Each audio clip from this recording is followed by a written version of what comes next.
Hello student, आज के class में हम लोग करेंगे PYQ बेल्ट्रॉन का जितना भी एग्जाम में पूछा गया क्वेश्चन है। और आज के क्लासेस से आपको पता चल जाएगा कि आपका जो नंबर है कितना आ सकता है, क्योंकि ये जो है ना रियल लाइफ क्वेश्चन है, ऐसा नहीं कि कहीं से डाउनलोड किया हुआ है। मतलब ये आपका PYQ जो 2019 के बेस पे जितना भी सीटिंग में हुआ है सभी का कलेक्शन लेकर आया हूं, और इसी से पता चलेगा अगर आप इसको कर लिए और इसमें अच्छा मार्क्स ला लिए तो समझिए तो आपका CBT में बेस्ट मार्क्स आ सकता है। ठीक है, अगर इसमें नहीं कर पाए तो समझिए कि आप नहीं हो पाएगा, मतलब दिक्कत होगा और पढ़ने की जरूरत है। तो चलिए हम स्टार्ट करते हैं। ठीक है, और वीडियो काफ़ी लंबा होगा स्टूडेंट, थोड़ा सा लंबा जरूर होगा, उसके लिए माफ़ी चाहते हैं, लेकिन लास्ट तक आप लोग कॉपी और पेन लेकर बैठ जाइए और ये जरूर बताइएगा लास्ट में कि आपने टोटल कितना क्वेश्चन सही किया स्टूडेंट। इसमें सारा चीज़ का रहेगा, मतलब word, excel, PowerPoint, computer fundamental, internet, सारे से रहेगा स्टूडेंट। तो चलिए हम स्टार्ट करते हैं। पहला क्वेश्चन आपके कंप्यूटर स्क्रीन पे है। देखिए इसी टाइप का मैं क्वेश्चन बता भी रहा था हूं कि इसी टाइप का क्वेश्चन यहाँ पे रहता है स्टूडेंट। जैसे होता है ना कि कोई भी क्वेश्चन को 2-3 मतलब लाइन 4 लाइन में, देखिए जैसे क्वेश्चन छोटा है लेकिन इसको 4 लाइन में लिखा गया है। चलिए अब यहाँ पे क्वेश्चन पढ़ के मैं समझाता हूँ। यहाँ पे क्या है, क्वेश्चन पढ़ के मैं समझाता हूँ स्टूडेंट। यहाँ पे क्वेश्चन क्या बोल रहे हैं यहाँ पे कि देखिए प्रबंधन, यहाँ पे लिखा हुआ है प्रबंधन के लिए त्रैमासिक परिचालन रिपोर्ट पर कार्य करते हुए, है ना, ये मतलब एक तरह से कहानी बना रहा है। ठीक है, प्रबंधन के लिए त्रैमासिक परिचालन रिपोर्ट पर कार्य करते हुए, कॉमा, जहां रुकना है वहां कॉमा लगा, वहां रुक जाना है थोड़ा सा।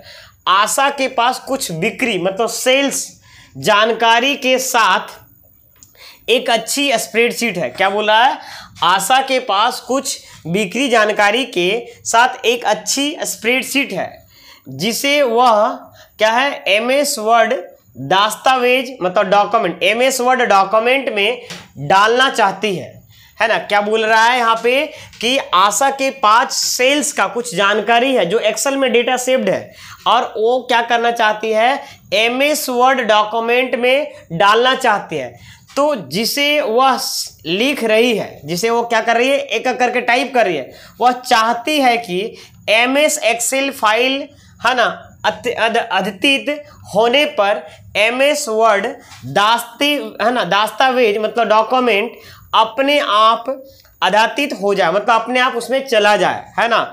आशा को निम्नलिखित में से कौन सा विकल्प चुनना चाहिए।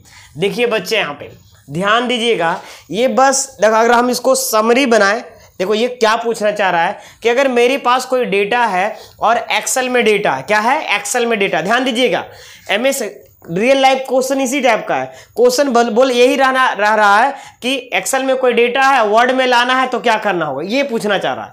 लेकिन देखिए कितना घुमाता है, मैं यही समझाने का कोशिश कर रहा था उतना दिन से। बात समझ में आ रहा ना कि इस टाइप का क्वेश्चन रहता है कोई भी एग्जाम में, बेल्ट्रॉन के एग्जाम में भी और कई एग्जाम में भी।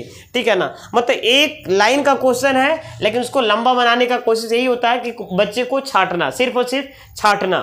ठीक है ना, तो यही बोलना चाह रहा है कि MS वर्ड में, MS एक्सेल में कोई फाइल है और आशा नाम की कोई लड़की है जो टाइप कर रही है, मतलब उसमें है ऑलरेडी स्प्रेडशीट, उनमें अच्छी जानकारी, सेल्स का जानकारी है, और उसको वर्ड में क्या करना चाहती है, इंसर्ट करना चाहती है। तो बताइए इसमें से कौन सा ऑप्शन है ना, वो चाहती है कि एक एक करके हमको टाइप, ऐसे तो इसमें कर रही है वो, एक एक करके कर रही है इसमें, तो वो चाहती है कि ऑटोमेटिक एक बार में कैसे हो जाए। तो यहाँ पे उससे इसमें लाने के लिए कौन सा ऑप्शन यूज करना पड़ेगा, कॉपी पेस्ट, है ना, स्क्रीनशॉट, पिक्चर्स, या क्या ऑब्जेक्ट, क्या ऑप्शंस का यूज करना पड़ेगा, बताइए कमेंट सेक्शन में बताइए।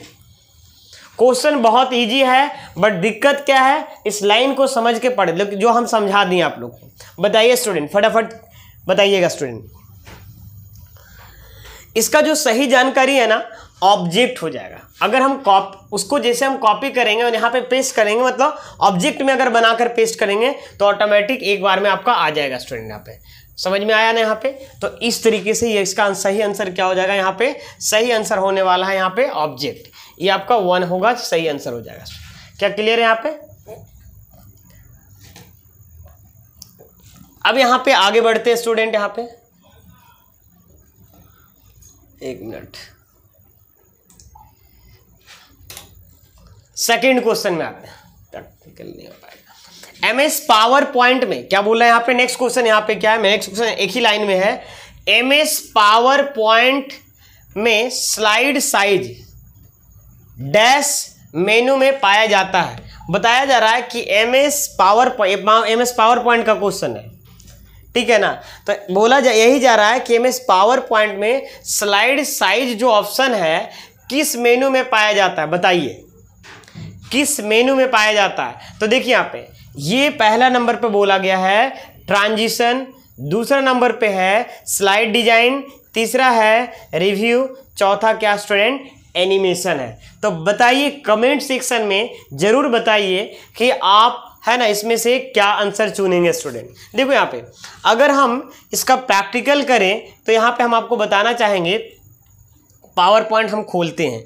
देखिए हम यहाँ पे पावर पॉइंट हम आप लोग को खोल के दिखाते हैं। जैसे ही पावर पॉइंट को अगर खोलते हैं यहाँ पे तो आप देखेंगे, क्या देखेंगे कि आप सबसे पहले डिजाइन में चले जाइए। देखिए यहाँ पे डिजाइन में चले गए और डिजाइन में जाइएगा तो यहाँ पे ऑप्शन देता है पेज सेटअप और साइज का ऑप्शन यहाँ पे देता है। देखिए यहाँ पे है ना स्लाइड साइज दिख रहा है, जूम करके मैं दिखा देता हूँ। यहाँ पे ये क्या है, यहाँ पे दिखा रहा है, ये स्लाइड साइज दिखा हुआ है ना स्टूडेंट। यहाँ पे ये देखिएगा, तो ये जो है कौन सा मेनू में है, तो डिजाइन मेनू में। कौन सा मेनू में है स्टूडेंट, यहाँ पे डिजाइन मेनू में। मतलब इसका सही आंसर क्या हो जाएगा यहाँ पे, स्लाइड डिजाइन मेनू। बहुत समझ में आ रहा है ना, इसका सही आंसर क्या हो जाएगा यहाँ पे, स्लाइड डिजाइन मेनू होगा। ये आपका सही आंसर आपका हो जाएगा स्टूडेंट। क्लियर है यहाँ पे ना, ठीक है। ट्रांजिशन से इफेक्ट आता है, ट्रांजिशन से क्या आता है, इफेक्ट आता है। तो ट्रांजिशन मेनू में नहीं होगा क्योंकि स्लाइड साइज बोला है, ठीक है ना।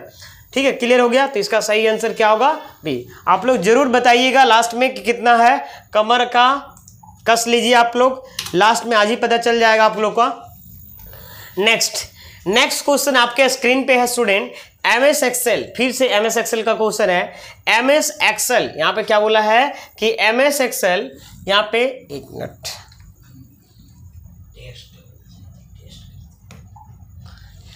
लिखा हुआ स्टूडेंट यहाँ पे एमएस एक्सेल में डैश फंक्शन बुनियादी, ठीक है ना, अंक गणितीय, नियमबद्ध, योग, घातांक और लघुगणक सहित कई सामान्य गणितीय संगणनाएं करते हैं। तो बताइए इसमें क्या होगा स्टूडेंट, यहाँ पे इसका सही आंसर क्या होगा, इसको जवाब दीजिएगा स्टूडेंट, ठीक है। इसका फर्स्ट नंबर पे है, टेस्ट नहीं है, टेक्स्ट है। यहाँ से गलती से लिखा गया है, इसको हम सही कर देते हैं, ये टेक्स्ट होगा। क्या होगा, टेक्स्ट, टेक्स्ट,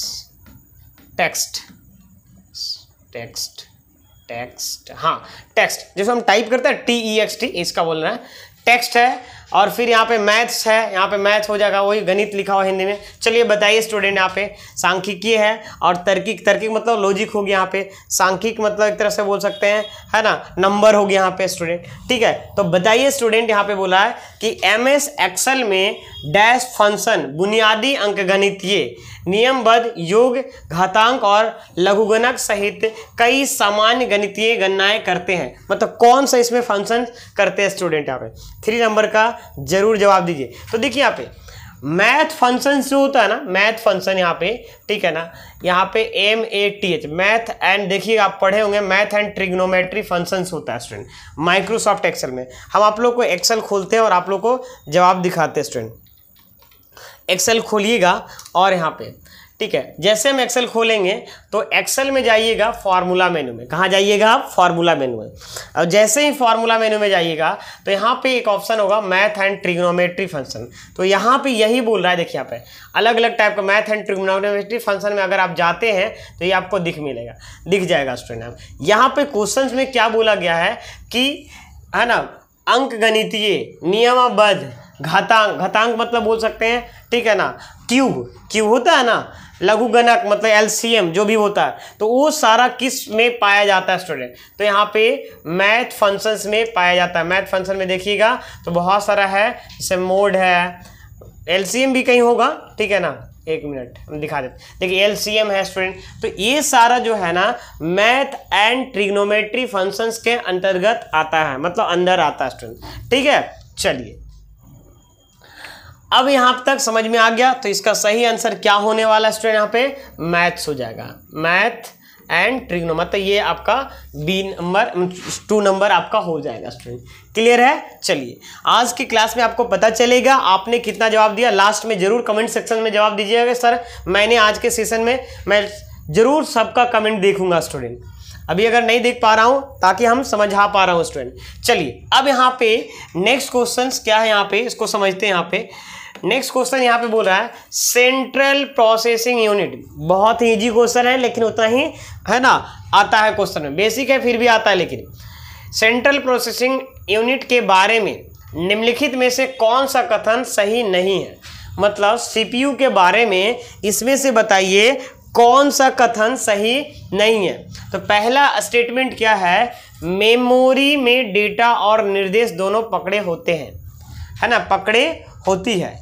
ठीक है, क्या बोलना चाह रहा है, मेमोरी में डेटा और निर्देश दोनों पकड़े होती है स्टूडेंट यहाँ पे। ठीक है, और यहाँ पे दूसरा नंबर पे क्या बोला जा रहा है, इनपुट बस, है ना, इनपुट बस के माध्यम से सीपीयू में जाता है। बस का मतलब रोड पे चलने वाला बस नहीं, उसमें भी बस होता है स्टूडेंट, है ना, जैसे यूएसबी बोलता है ना, जिसका फुल फॉर्म होता है यूनिवर्सल सीरियल बस, तो वही इनपुट बस भी होता है। नेक्स्ट है थर्ड नंबर पे, अंक गणितीय तर्क इकाई सीपीयू का एक महत्वपूर्ण हिस्सा है।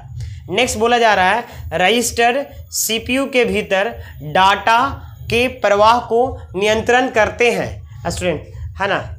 यस, तो इसका जो सही आंसर होगा ये हो जाएगा स्टूडेंट। इसमें ये कथन सही आपका नहीं है स्टूडेंट। मेमोरी में डेटा और निर्देश दोनों, है ना, यहाँ पे पकड़े होते हैं। मेमोरी के बारे में यहाँ पे बात ही नहीं किया, यहाँ पे बात किया है सीपीयू के बारे में। निम्नलिखित में से कौन सा कथन सही नहीं है स्टूडेंट यहाँ पे। ठीक है, तो ये कथन आपका सही नहीं है, बाकी सब कथन क्या है, सही है। वही सब में देखिए सीपीयू वर्ड का यूज किया गया, इसमें भी सीपीयू वर्ड है, इसमें भी सीपीयू है, और इसमें सीपीयू का कोई जिक्र ही नहीं है इस लाइन में, मतलब ये आपका क्या होगा, रॉन्ग आंसर हो जाएगा स्टूडेंट। तो वही पूछ रहा है कि यहाँ पे कौन सा कथन सही नहीं है स्टूडेंट। आई होप समझ पाए होंगे स्टूडेंट। चलते हैं हम नेक्स्ट क्वेश्चन की ओर यहाँ पे।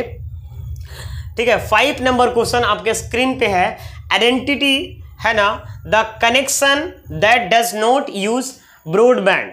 बताइए यहाँ पे कि ब्रॉडबैंड समझते हैं ना, जो हम लोग इंटरनेट वगैरह चलाते हैं स्टूडेंट यहाँ पे, तो यहाँ पे बोल रहा है कि इसमें से बताइए identity the connection that does not use broadband. Broadband के लिए यूज नहीं किया जाता है, तो यहाँ पे पहला वाला आंसर सही हो जाएगा। डायल अप नेटवर्किंग होता है स्टूडेंट, क्या होता है, डायल अप नेटवर्किंग। ठीक है, यहाँ पे इंटरनेट चलाने के लिए इसका यूज किया जाता है।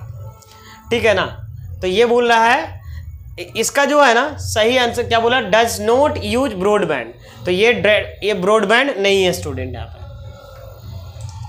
नेक्स्ट क्वेश्चंस क्या है यहाँ पे, निम्नलिखित में से कौन सा एक आउटपुट उपकरण नहीं है। निम्नलिखित में से कौन सा एक आउटपुट उपकरण नहीं है, बताइए स्टूडेंट यहाँ पे। आउटपुट उपकरण का मतलब आउटपुट डिवाइस कौन सा नहीं है स्टूडेंट, तो ये आप जरूर जवाब दीजिएगा कि आउटपुट डिवाइस इसमें क्या हो जाएगा, नहीं पूछा है, नहीं पूछा है और नहीं है। तो देखो स्पीकर एक आउटपुट डिवाइस है, मॉनिटर एक आउटपुट है, प्लोटर भी एक प्रिंटर होता है, क्या होता है, प्रिंटर होता है, जिससे बैनर वगैरह प्रिंट होता है ना, उसी को हम प्लोटर बोलते हैं। माइक्रोफोन जो है यहाँ पे आपका इनपुट डिवाइस नहीं है, आउटपुट डिवाइस नहीं है स्टूडेंट, आउटपुट डिवाइस नहीं है।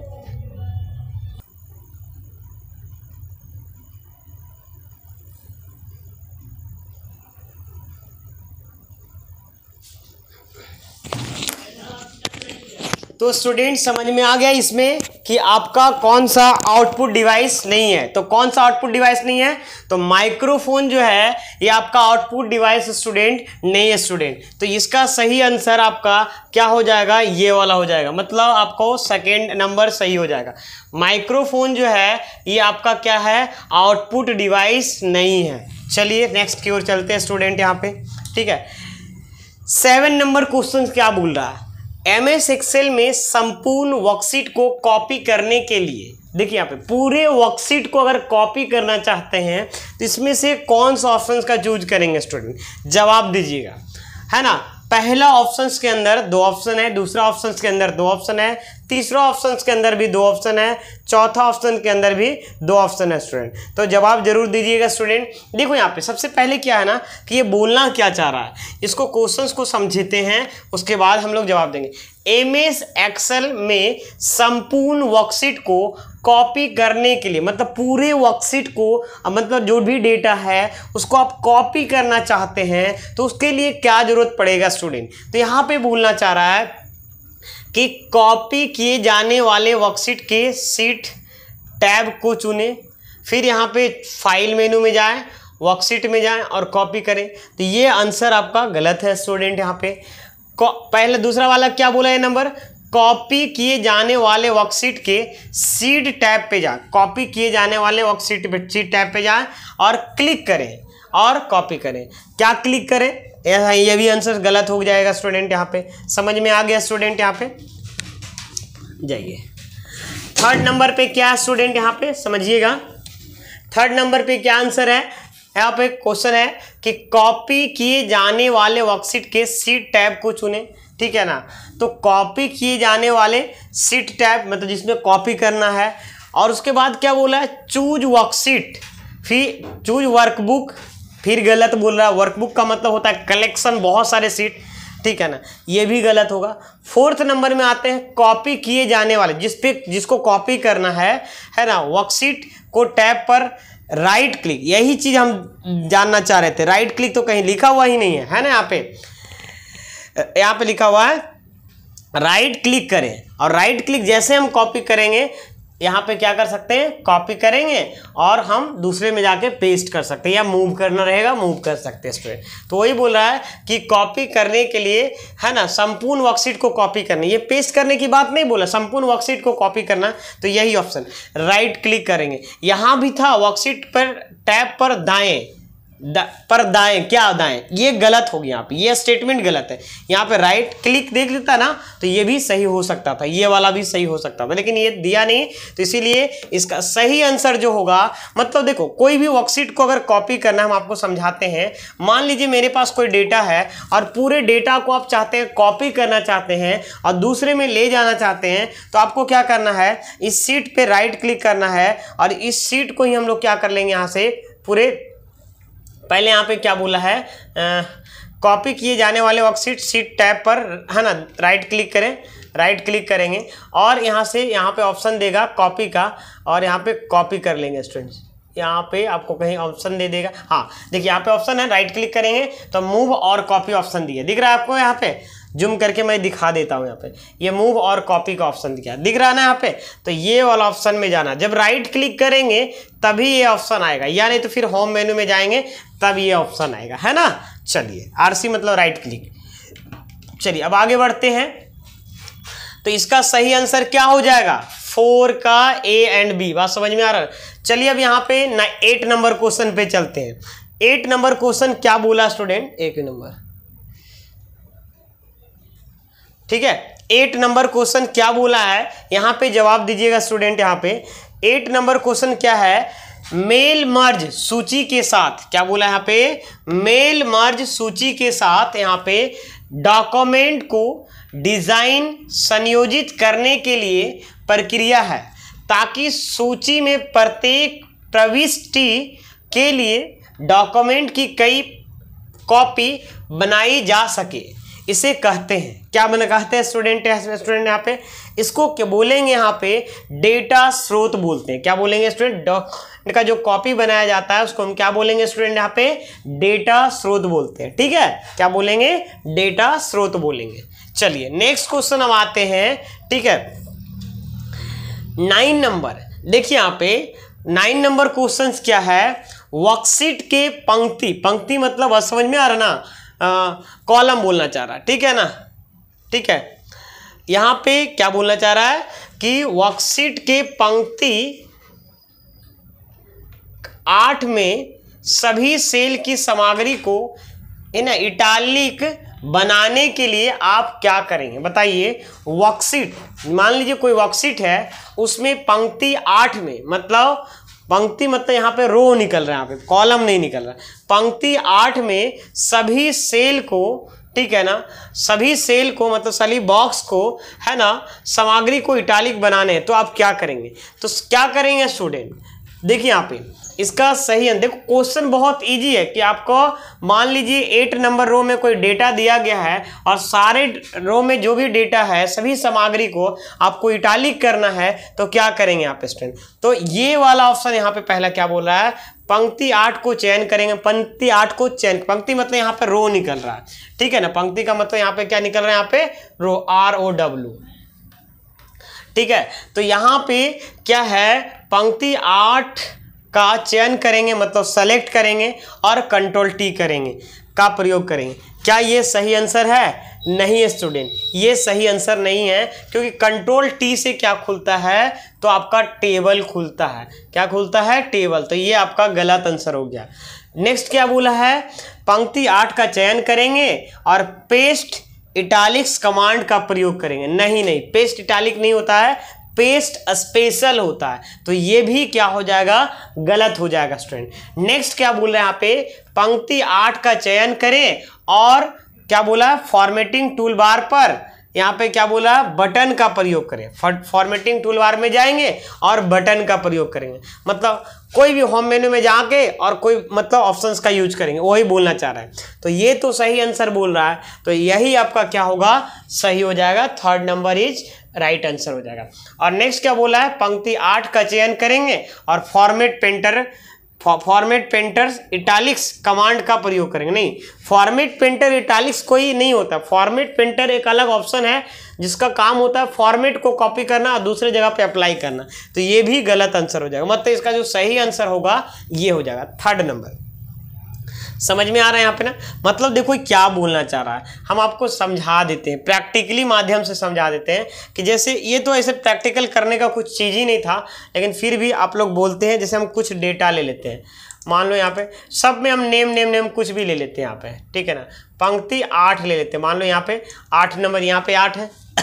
अब बोल रहे हैं सारा सामग्री जितना भी, जैसे अलग अलग, हम तो सब में नेम लिख दिए, लेकिन सभी को हमको क्या करना है, इटालिक करना है। तो कुछ नहीं करना था, यहाँ पे जैसे हम क्लिक करेंगे तो सारा सेलेक्ट कर लेंगे और होम में जाएंगे और यहाँ पे क्या बोलेंगे, इटालिक कर देंगे। तो यही इटालिक देखिए पूछा, कितना इजी क्वेश्चन था, लेकिन कितना घुमाया जाता स्टूडेंट, प्लीज आप देखेंगे इसको।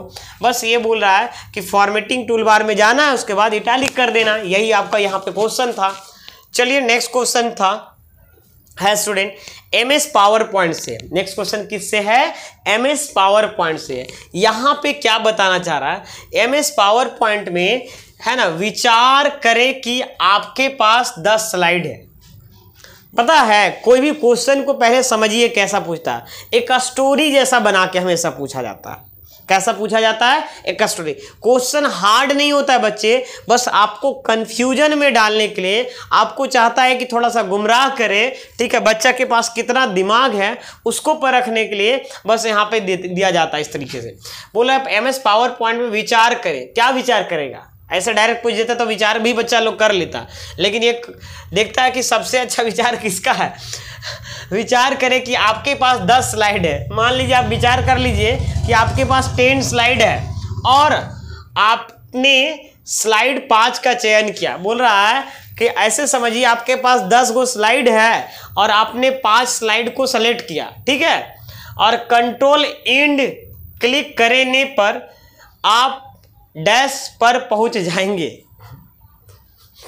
देखिए यहाँ पे समझने का कोशिश करिए कि मैं आपके पास 10 स्लाइड है और 10 स्लाइड है और आप है ना 5वां नंबर स्लाइड पे आप हैं, और ये बोल रहा है कि कंट्रोल प्लस एंड करेंगे तो आप कहाँ पहुँचेंगे, तो सबसे लास्ट वाला स्लाइड पे पहुँचेंगे। वही लिखा हुआ स्लाइड 5 का सब, देखो सर ये वाला नहीं होगा, सबसे लास्ट स्लाइड आपका 10 नंबर स्लाइड होगा। तो सॉरी ये हो जाएगा, 1 मिनट, ये आपका सही आंसर हो जाएगा।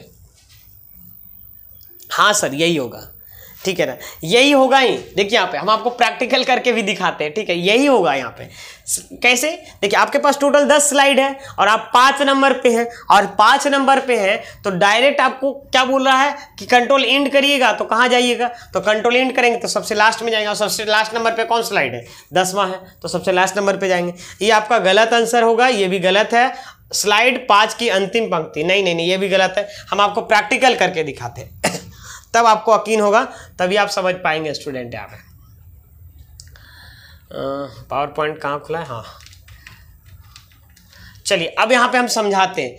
आपके पास टोटल कोई प्रेजेंटेशन हम खोल लेते हैं, जैसे मान लो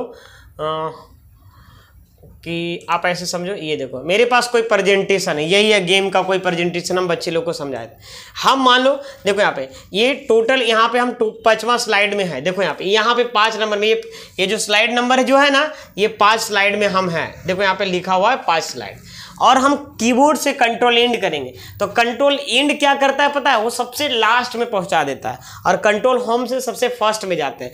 तो यहाँ पे कंट्रोल इंड कर देंगे तो कहाँ पहुंच गए, सबसे लास्ट, ये सबसे लास्ट नंबर 14 है तो 14 में पहुंच गए। देखिए यहाँ पे अगर क्वेश्चन कितना भी घुमाता, देखिए अगर आपको, जैसे हम आपको समझाना चाह रहे हैं कि अगर क्वेश्चन कितना, तो ये आपका यही आंसर होगा। 10वां स्लाइड में पहुंच गए, 14 था 14 में पहुंच गया, तो ये क्वेश्चन यही घुमाना चाहेगा कितना। अगर ये बोल रहा था आपके पास 10 गो स्लाइड है या आपके पास 20 गो स्लाइड है और आप 6 नंबर पे हैं और आपको कंट्रोल इंड करते हैं, तब भी यही आंसर होता। कुछ भी बोलता ना यहाँ पे, कोई भी नंबर यहाँ पे बोलता ना, तो ये आंसर यहाँ पे खाली पूछ देता कंट्रोल इंड से क्या होगा, तो भी आपको होगा कि 10वें स्लाइड में जाएंगे। अगर ये स्लाइड का नाम दे देता, स्लाइड का नाम नहीं देता, तो सबसे लास्ट स्लाइड हो जाता। मतलब समझ रहे हैं ना क्वेश्चन को कितना आपको घुमाया गया। मतलब बेसिक क्वेश्चन है, पूछना चाह रहा है कि कंट्रोल इंड से कहाँ जाता है। अगर ये भी आपसे पूछ देता कि सर आपका लास्ट स्लाइड में जाना है तो क्या करेंगे, तो कंट्रोल इंड से सबसे लास्ट स्लाइड में जाएंगे। तो समझिए क्वेश्चन, तो हम यही आप लोग को बार बार हम समझाते हैं PYQ में कि देखिए क्वेश्चन इजी रहता है, बट क्या रहता है, उसको घुमाया जाता है बच्चे, इसीलिए आपको अच्छे से प्रैक्टिस करना है। चलिए अब आगे बढ़ते हैं, ज़्यादा करेंगे तो खिचड़ी बन जाएगा। यहाँ पे नेक्स्ट क्वेश्चन आपके स्क्रीन पे है निम्नलिखित में से किसे सॉफ्टवेयर माना जाता है, बताइए। देखिए 2-4 क्वेश्चन रहेगा लंबा वाला और 2-4 क्वेश्चन रहेगा छोटा वाला, ऐसा ही क्वेश्चन दिया जाता है, बताइए।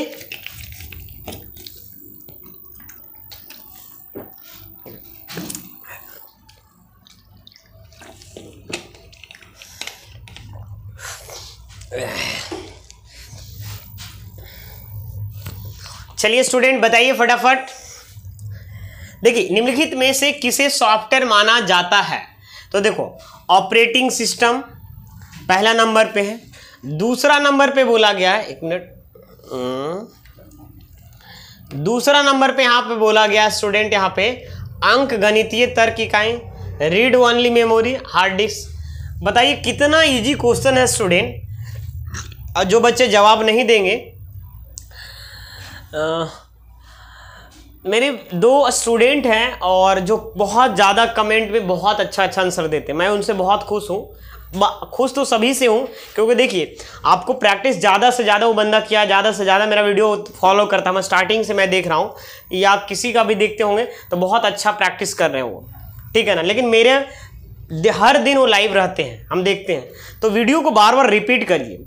उनका शायद नाम है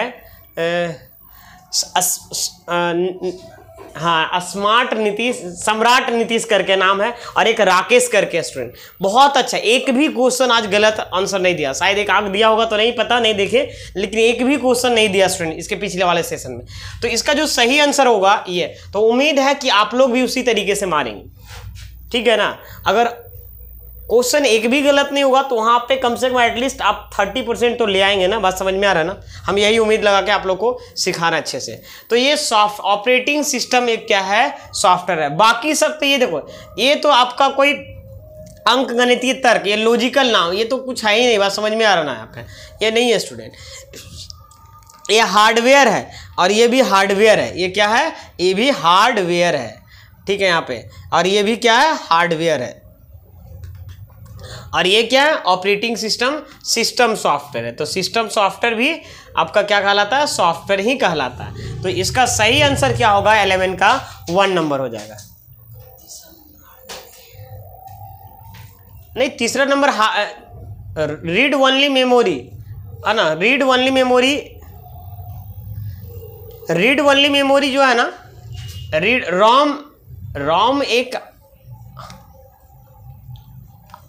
रॉम एक हार्डवेयर पार्ट्स होगा, रॉम एक hardware, ROM student hardware parts होता है, ठीक है ना। ये कैमरामैन मेरे बोल रहे हैं कि देखो आप पढ़े होंगे मेमोरी दो प्रकार का होता है, ठीक है ना। एक होता है प्राइमरी मेमोरी, क्या होता है वैसे पढ़ाऊंगा कंप्यूटर फंडामेंटल, प्राइमरी मेमोरी, और दूसरा क्या होता है सेकेंडरी मेमोरी। तो प्राइमरी मेमोरी में क्या आता है रैम और रोम, तो रैम भी हार्डवेयर है और रोम भी हार्डवेयर है स्टूडेंट, ठीक है ना। हालांकि रोम में बायोस रहता है तो वो सॉफ्टवेयर कहलाएगा, बात समझ में आ रहा है, लेकिन रोम स्टूडेंट हार्डवेयर है, ठीक है ना। तो ये बोल रहे थे कि ये नहीं स्टूडेंट, आप इतना ध्यान दीजिए, ये भी हार्डवेयर है और ये भी हार्डवेयर है और ये लॉजिकल कोई फंक्शन है ना, एक तरह से बोल सकते, मतलब इसका सही आंसर ये हो जाएगा स्टूडेंट। चलिए अब आगे बढ़ते हैं। मैं कोई भी क्वेश्चन को छोड़ूंगा नहीं और अच्छे से समझाने का कोशिश करूंगा स्टूडेंट, ताकि आप लोग का कंफ्यूजन है। देखिए इस टाइप का भी कई बार क्वेश्चन यहाँ पे देखने को मिलेगा आपको, ठीक है। यहाँ पे इसका ये सही आंसर क्या होगा आप लोग जरूर जवाब दीजिएगा स्टूडेंट। यहाँ पे एक मिनट,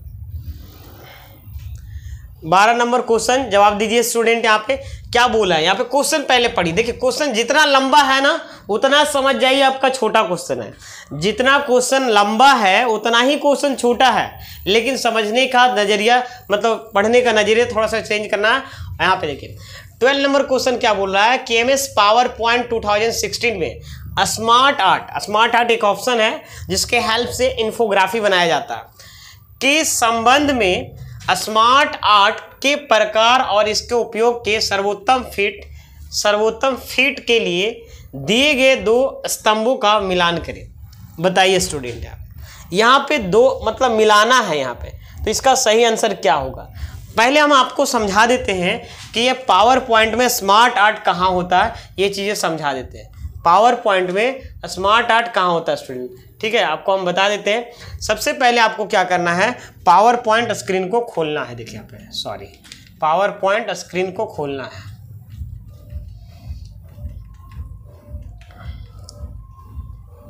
ये देखिए पावर पॉइंट स्क्रीन को खोल लिए और हम इसको बंद कर देते हैं। एक मिनट, ये आपको कहाँ जाना है स्टूडेंट, इंसर्ट मेनू में जाना है, और इंसर्ट मेनू में जाते ही आपको यहाँ पे एक ऑप्शन दिखेगा, मैं जूम करके दिखा दे रहा हूँ, स्मार्ट आर्ट दिखेगा, और जैसे हम इस पर क्लिक करते हैं तो ये स्मार्ट आर्ट का ग्राफिक दिखेगा। तो यही बोल रहा है उसमें से कौन सा ऑप्शन फिट है, बात समझ में आ रहा है कि ना। पे स्मार्ट आर्ट के अंदर देखिए यहाँ पे लिस्ट है, क्योंकि देखो ये सब समझाएंगे तब वहाँ पे समझ में आएगा कि ये चीज़ इसके लिए, ठीक है ना।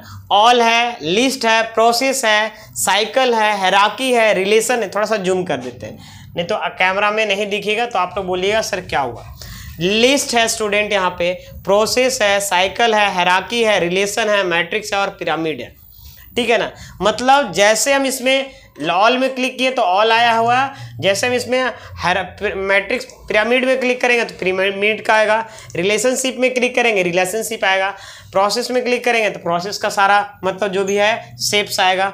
तो यहाँ पे अब चलते हैं क्वेश्चन की ओर, और क्वेश्चन क्या बोलना चाह रहा है, क्वेश्चन यहाँ पे बोलना यही चाह रहा है स्टूडेंट कि एमएस पावर पॉइंट 2016 में स्मार्ट आर्ट के संबंध में स्मार्ट आर्ट के प्रकार और इसके उपयोग मतलब उसका प्रकार और उसका उपयोग के सर्वोत्तम फिट के लिए दिए गए दो स्तंभों का मिलान करें। बताइए स्टूडेंट इसका सही आंसर क्या होगा स्टूडेंट। यहाँ पे देखिए, यहाँ पे 12 नंबर का जो सही आंसर होगा यहाँ पे देखिए, सबसे पहले हम आपको समझाते हैं, एक मिनट, इसका सही आंसर क्या होगा। देखिए यहाँ पे पहला नंबर क्या बोल रहा है, हम इसको पहले कलर ले लेते हैं, गैर अनुक्रमिक जानकारी दिखाता है, ठीक है ना, ठीक है। और यहाँ पे ठीक है ना, उसके बाद है एक संगठन चार्ट बनाता है, संबंधों का वर्ण कराता है, ऊपर से नीचे संबंध। अब यहाँ पे देखिए इसका जो सही आंसर होगा, यहाँ पे देखो, यहाँ पे ए का जो यहाँ पे जो दिख रहा है, यहाँ पे पहला नंबर को यहाँ पे ये दूसरा के साथ मिल जाएगा यहाँ पे, ठीक है ना। बी जो यहाँ पे मिलेगा, यहाँ पे सर ये बी होना चाहिए था, ठीक है ना। अब यहाँ पे दूसरा जो होगा यहाँ पे, ठीक है, यहाँ पे पिरामिड एक संगठन चार्ट बनाता है, गैर अनुक्रमिक जानकारी दिखाता है स्टूडेंट। और फिर यहाँ पे बी का जो हो जाएगा स्टूडेंट यहाँ पे, ठीक है। बी का यहाँ पे हो जाएगा 1 नंबर हो जाएगा ये वाला, ठीक। और सी का यहाँ पे जो होगा 4 नंबर हो जाएगा यहाँ पे, ठीक है। सी, इसको ये 3 लिखा हुआ है, हालांकि इसको सी मान लीजिए, 4 नंबर हो जाएगा। संबंधों को वर्णो कराता है, ये दिख रहा है ना, ये दोनों, ये वाला हो जाएगा। और यहाँ पे क्या है, यहाँ पे इसको ए बना दो, ये बी बना दो, ये सी बना दो और ये डी बना दो, है ना, हम लिख देते हैं बगल में। और यहाँ पे क्या है, ये लास्ट वाला तो आपको एक ही बचा है, तो मतलब अब देखिए ये मिल रहा है, तो ए को किसके साथ, 2 के साथ, ये वाला मिल रहा है। बी को किसके साथ, अनुक्रम के साथ, ये मिल रहा है। सी को, तो ये आपका 4th नंबर सही हो जाएगा। पिरामिड अभी हम समझाए थे कि अनुक्रम जानकारी दिखाता है, ये दिखाता है, ठीक है। सूची के लिए लिस्ट दिखाता है, ऊपर से नीचे संबंध क्या दिखाता है, सूची। सूची का मतलब लिस्ट, लिस्ट बताए थे ना अभी, ये लिस्ट हो सकता है। पिरामिड भी बताए थे। संबंध, संबंधों को वर्ण, रिलेशन बताए थे ना, रिलेशन, ये सब पता है क्या है, नाम है, स्मार्ट आर्ट का नाम है। चार्ट, चार्ट के रूप में अनुक्रम दिखाता है। देखो यहां पे हम फिर से आपको हम जाकर दिखाना चाहेंगे, 1 मिनट।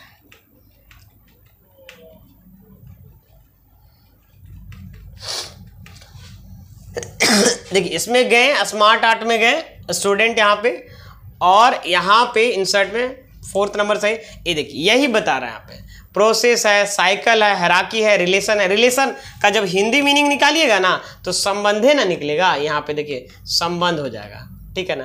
ये पिरामिड दिया हुआ मैट्रिक्स है। लिस्ट का निकालिएगा हिंदी मीनिंग तो सूची निकलेगा, क्या निकलेगा, सूची। तो वही वहाँ पे स्टूडेंट दिया हुआ है, बात समझ में आ रहा ना।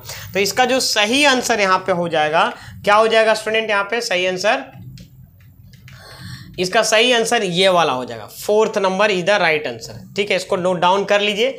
देखिए क्वेश्चन जो घुमा के देता है ना, अगर आपको लग रहा है कि सर इसी टाइप का और भी क्वेश्चन करवाइए, तो आप कमेंट सेक्शन में जरूर जवाब दीजिएगा कि सर इस टाइप का क्वेश्चन और भी होना चाहिए। तो इस टाइप का क्वेश्चन स्टूडेंट और भी मैं बनाकर रखूंगा और आप लोग के लिए लाऊंगा स्टूडेंट। लेकिन आप लोग जो है ना, अगर आप नए व्यूअर हैं तो प्लीज़ आप लोग शेयर करिए वीडियो को और लाइक करिए, और चैनल को सब्सक्राइब किए नहीं किए हुए तो स्टूडेंट, ताकि हम आप लोग के लिए, देखिए आज दिन भर में ये मैं पीपीटी तैयार किया हूँ। बहुत ऐसा नहीं कि 10 बहुत ज़्यादा है, लगभग 60 से 70 क्वेश्चन का। तो हर एक चीज़ को टाइप करना और बहुत दिक्कत होता है स्टूडेंट, तो इसीलिए आप लोग के लिए मैं लाता हूँ। तो कहीं ना कहीं इतना टाइम लगता है, तो प्लीज़ मोटिवेशन के लिए ज़रूर लाइक करिए, ताकि हम स्टैंड रहें आप लोग के लिए हमेशा।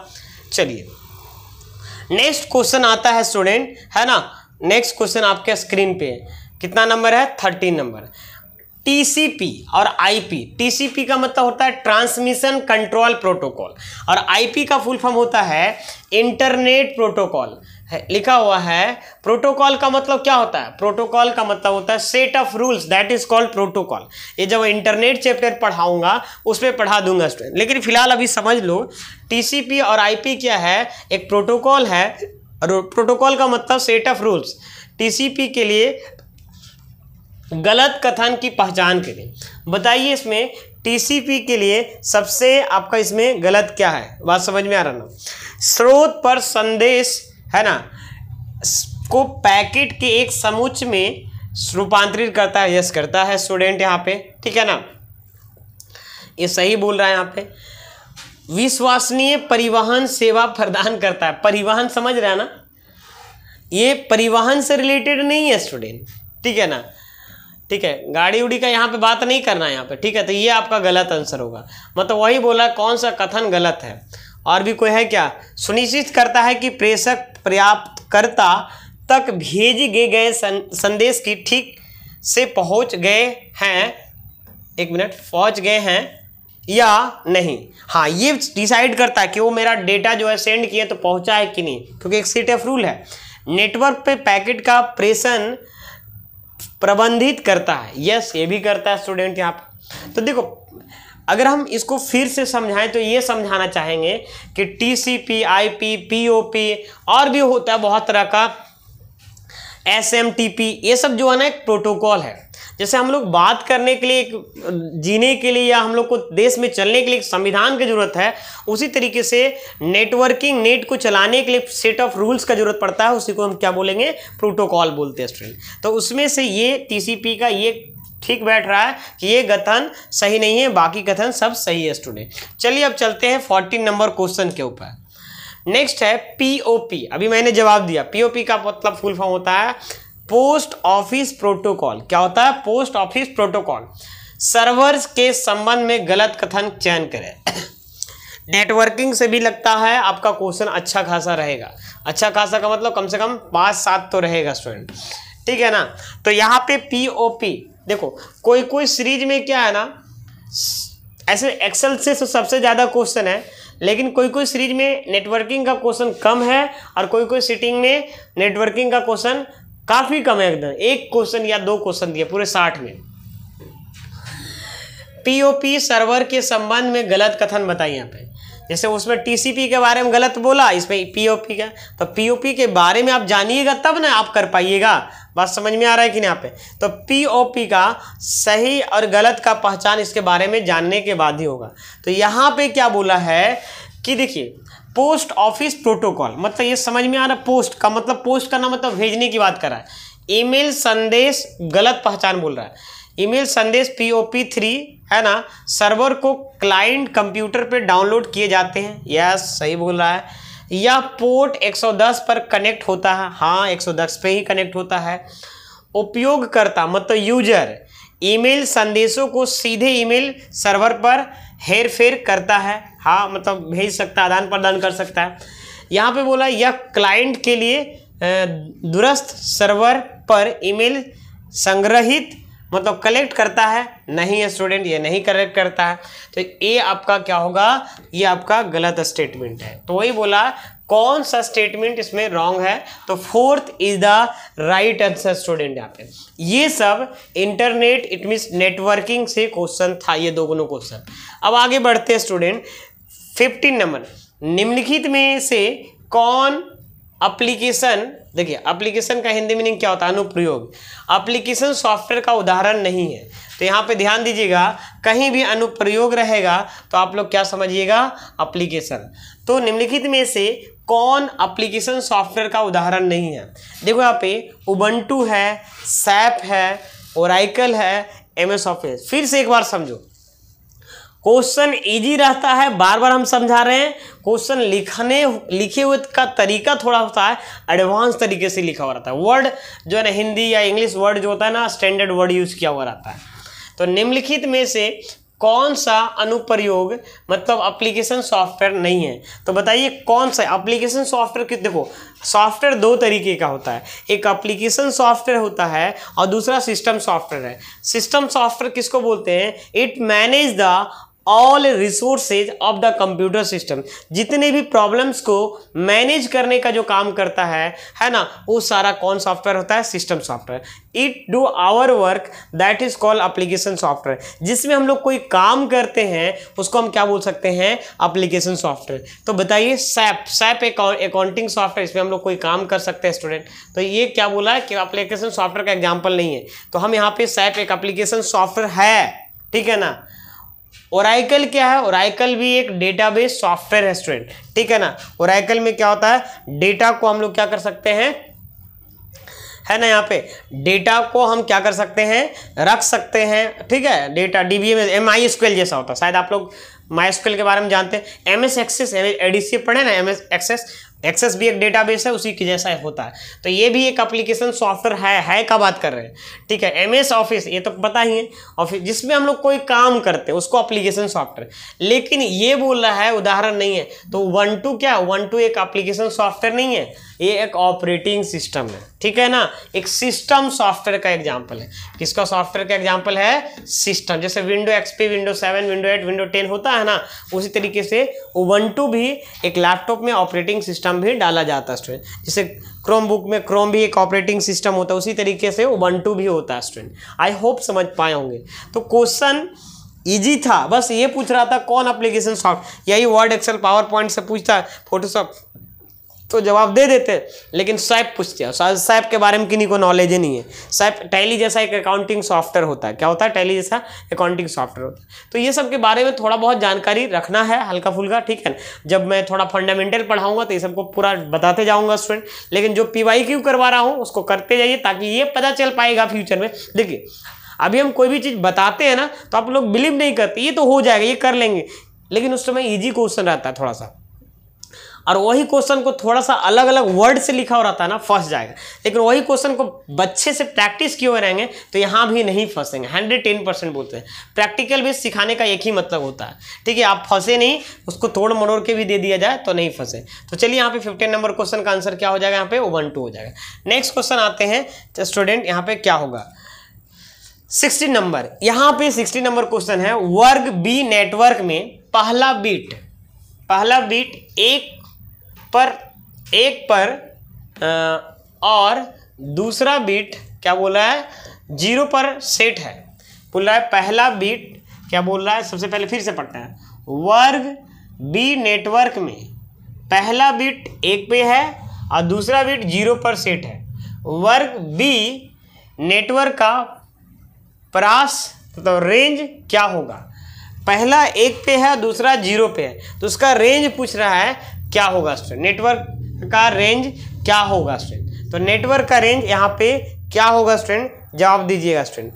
तो नेटवर्क का जो रेंज होगा यहाँ पे ये देखिए होगा यहाँ पे 128.0.0 होता है, और फिर दूसरा का होगा 0191.255 ये सबनेट का होता है, और ये 0.0 होता है। इसको आपको याद कर लेना है, ठीक है ना। यहाँ पे इसको क्या कर लेना है, याद कर लेना है स्टूडेंट, कि अगर पहला 1 पे है और दूसरा 0 पे है, क्वेश्चन आएगा भी तो ये चेंज नहीं मिलेगा, यही आएगा, ये क्वेश्चन आएगा तो यही आएगा।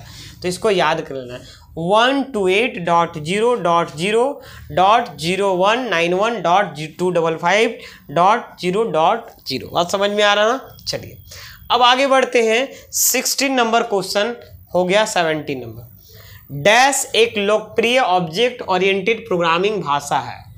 अब ये बोलिएगा सर हम तो MS ADCA किए हुए हैं, ADCA में कोडिंग नहीं आता है, लैंग्वेज प्रोग्रामिंग नहीं आता है। तो हाँ, कुछ चीज़ें ऑपरेटिंग सिस्टम में ये सब पढ़ना है, और ये सब जो है ना मतलब बोल सकते हैं C++, मतलब एक तरह से फंडामेंटल का ही पार्ट बोल सकते हैं। तो लोकप्रिय का मतलब पॉपुलर बोल रहा है, पॉपुलर उप्स लैंग्वेज कौन सा है, सॉरी कितना नंबर था, हाँ यही है, बोला ऑब्जेक्ट ओरिएंटेड प्रोग्रामिंग लैंग्वेज।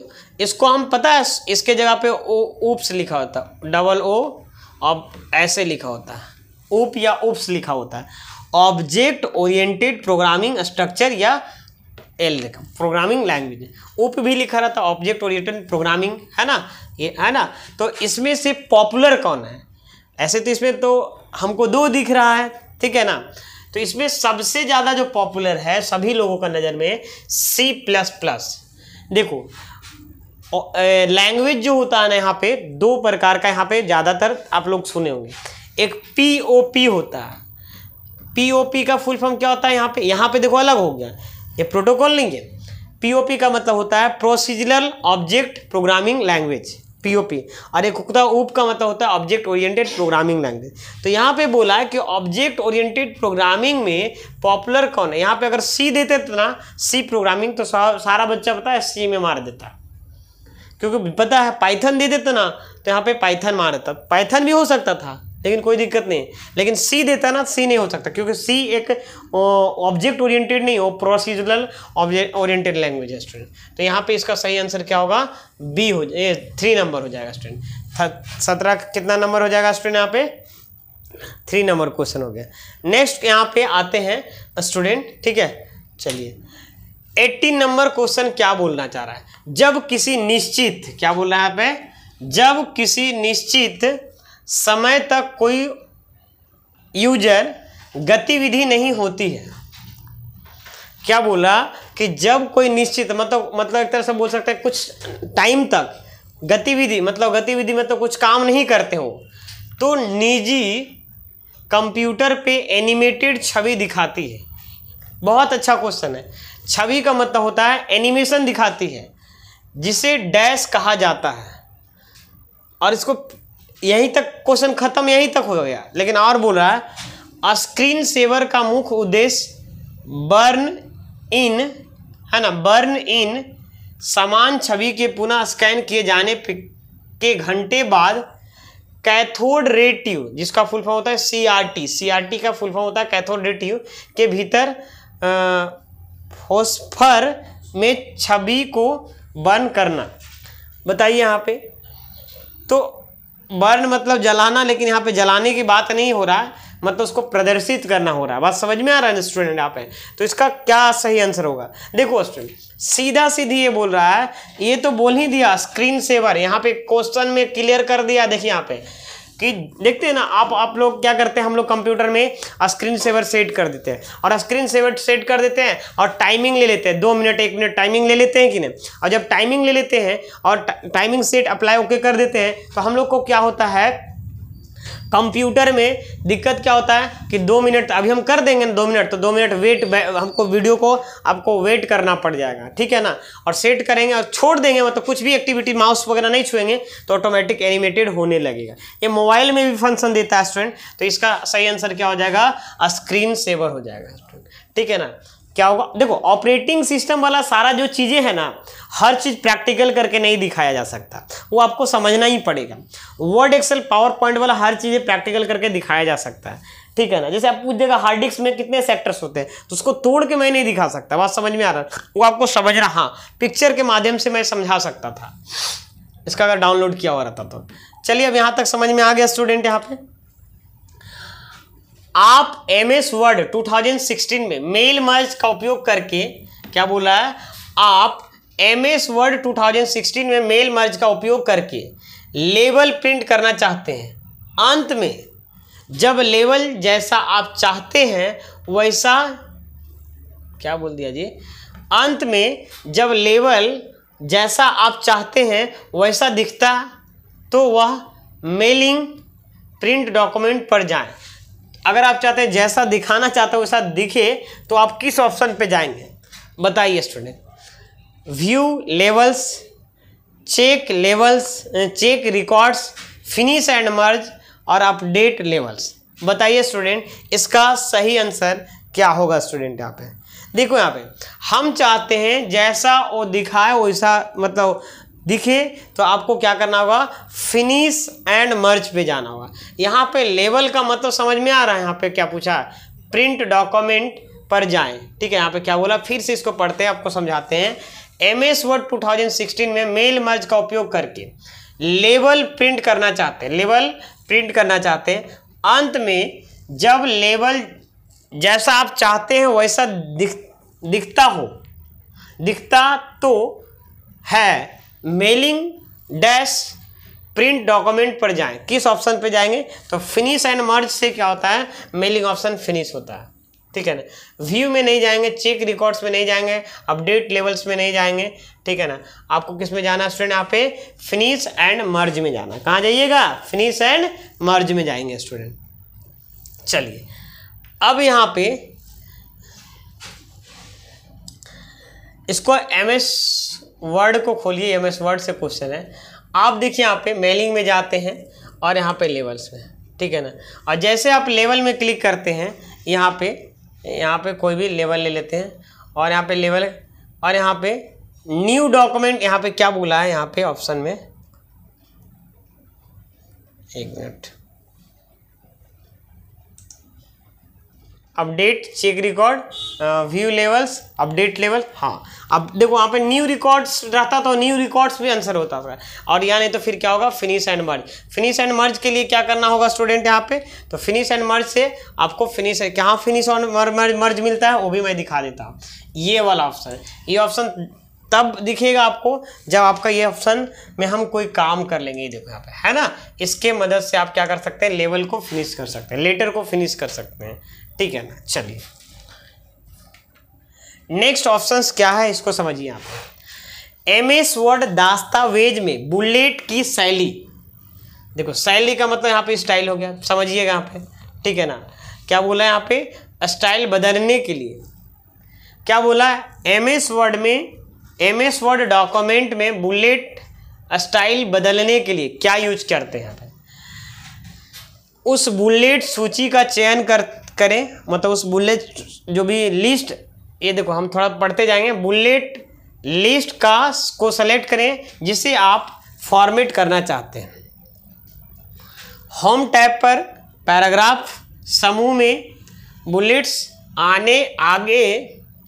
के आगे तीर के निशान पर क्लिक करें और फिर क्लिक करें। उसके बाद आप क्या करिएगा, उस पर क्लिक करने के बाद क्या बोलो, change bullet, define new bullet, draw new bullet, insert bullet. बताइए यहाँ पे इसमें से किस ऑप्शंस का यूज करिए। क्वेश्चन भी जो है ना कंफ्यूज करने वाला दिया है। तो यहाँ पे देखिए, अगर आपका क्या बोला है MS वर्ड में, डॉक्यूमेंट में बुलेट की स्टाइल चेंज करना, स्टाइल बदलना है। देखिए ध्यान से समझिए, स्टाइल बदलना है, इसका मतलब क्या है, पहले से उसमें से कोई ना कोई बुलेट है।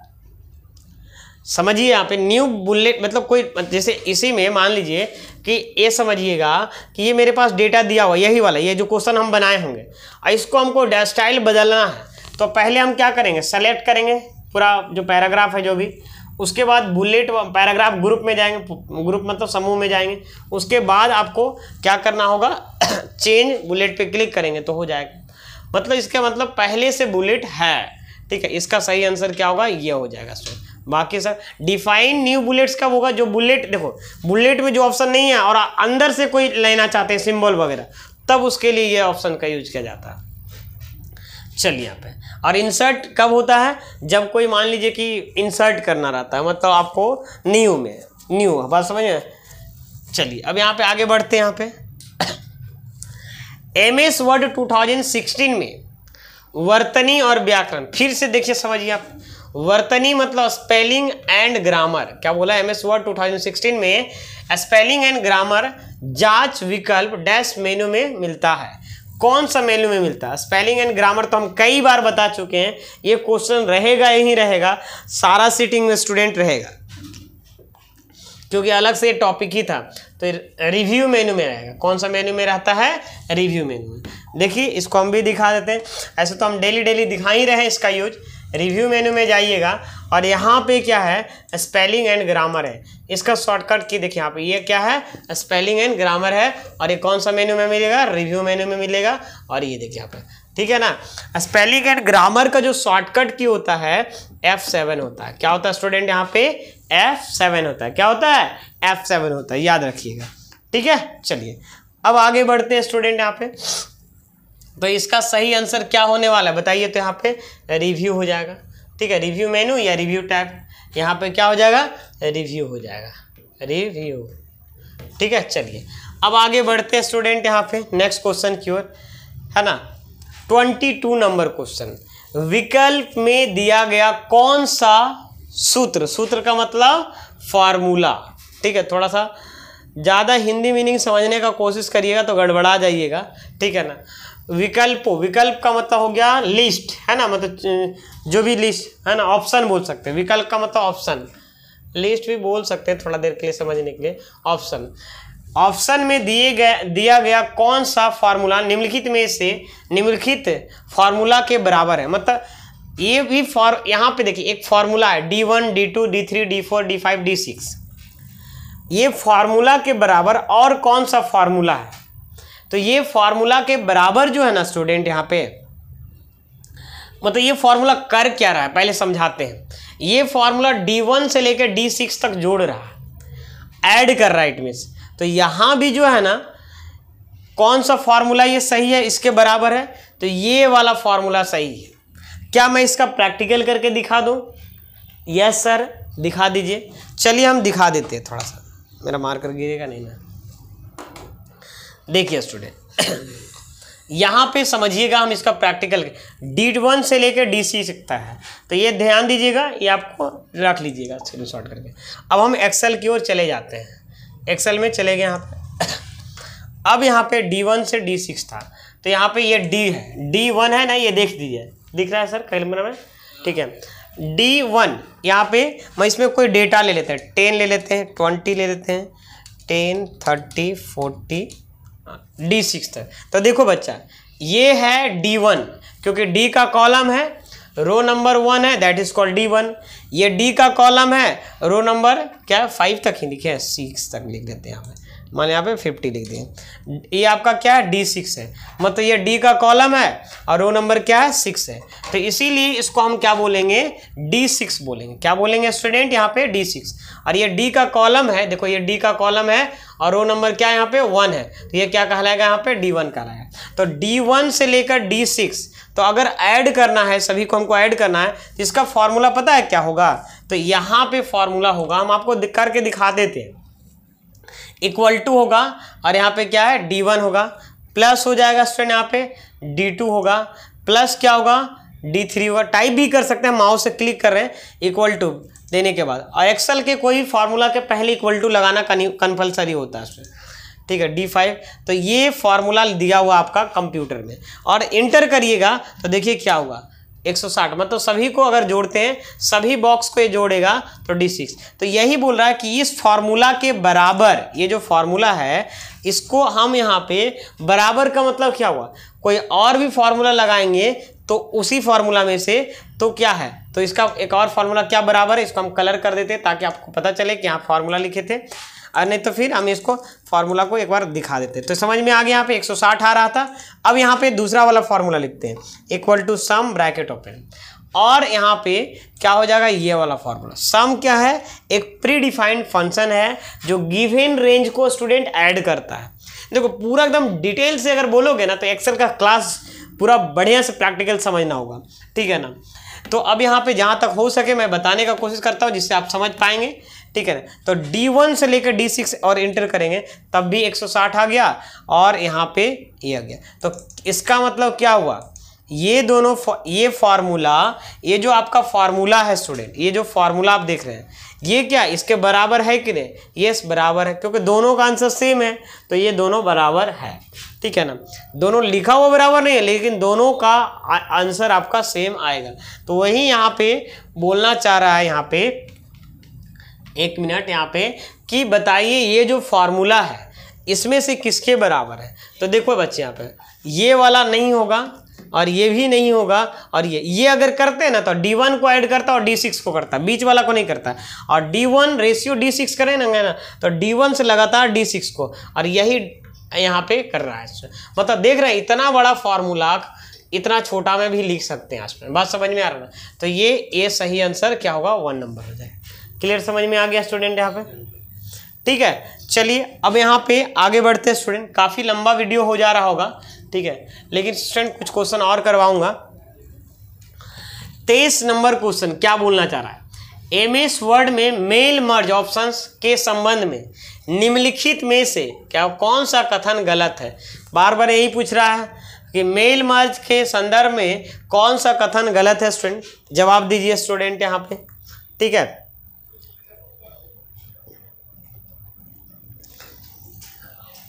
देखिए यहाँ पे मेल मर्ज के संदर्भ में यहाँ पे कौन सा कथन, मेल मर्ज का उपयोग लेबल बनाने के लिए किया जा सकता है, ये तो सही बोल रहा है। कौन सा कथन गलत है वो अपने से पढ़ेंगे हम लोग। एक स्प्रेडशीट डेटा स्रोत नहीं हो सकता, क्या बोला यहाँ पे, मेल मर्ज का जो ऑप्शन है एक स्प्रेडशीट डेटा स्रोत नहीं हो सकता है ना, नहीं हो सकता बोला नहीं, लेकिन हो सकता है। तो यही वाला कथन आपका गलत है, मतलब ये आपका सही आंसर हो जाएगा। ये आपका सही है। क्या बोल रहा है कि एक्सेल, देखो इसका बोलने का मतलब क्या है कि एक्सेल में कोई मेरा डेटा रहेगा ना तब भी आप मेल मर्ज में MS वर्ड की मदद से आप यूज करके उसका डेटा को यूज कर सकते हैं। तो वही बोला है एक स्प्रेडशीट डेटा स्रोत नहीं हो सकता, क्या हो सकता है, ये गलत बोल रहा है। तो यही बोला कौन सा कथन गलत है। तो 2 नंबर ये क्या होगा, राइट आंसर हो जाएगा। मेल मर्ज का उपयोग विशिष्ट रूप से निर्मित मुद्रित पत्र, मुद्रित का मतलब प्रिंट है ना, लेटर भेजने के लिए किया जाता है, बात समझ में आ रहा है। मर्ज फील्ड विशिष्ट होना चाहिए, ठीक है। तो ये आपका ये भी सही है और ये भी सही है और ये भी सही है, ये वाला ऑप्शन गलत है। तो वही आपका क्या होगा, सही। गलत वाला आंसर क्या पूछा है, कौन सा क्वेश्चन गलत है स्टूडेंट। चलिए नेक्स्ट यहाँ पे चलते हैं आगे। नंबर 24 नंबर क्वेश्चन क्या बोल रहे हैं यहाँ पे, समझिएगा। जब आप अपने डॉक्यूमेंट बनाने के लिए प्रयोग किए जाने वाले, ठीक है ना, संस्करण की तुलना में MS वर्ड के नए, है ना, संस्करण का उपयोग करते हैं तो आपको आमतौर पे शीर्षक पट्टी, मतलब टाइटल बार, शीर्षक पट्टी देख रहे हैं ना, टाइटल बार को क्या बोलते हैं, शीर्षक पट्टी, है ना, टाइटल बार पढ़िए, में डैश मोड दिखता है। तो बताइए, फिर से इसको क्वेश्चन को पढ़िए और इसको जवाब दीजिएगा। जब आप अपने दस्तावेज बनाने के लिए प्रयोग किए जाने वाले संस्करण की तुलना में MS वर्ड के नए संस्करण का उपयोग करते हैं तो आपको आमतौर पे टाइटल बार में मोड दिखता है। तो किस टाइप का मोड दिखता है स्टूडेंट, यहाँ पे जवाब दीजिए स्टूडेंट। यहाँ पे देखो, यहाँ पे जो है ना, ये वाला मोड दिखता है, कैपेबिलिटी मोड। बात समझ में आ रहा ना, ये आपका क्या होगा, सही आंसर हो जाएगा।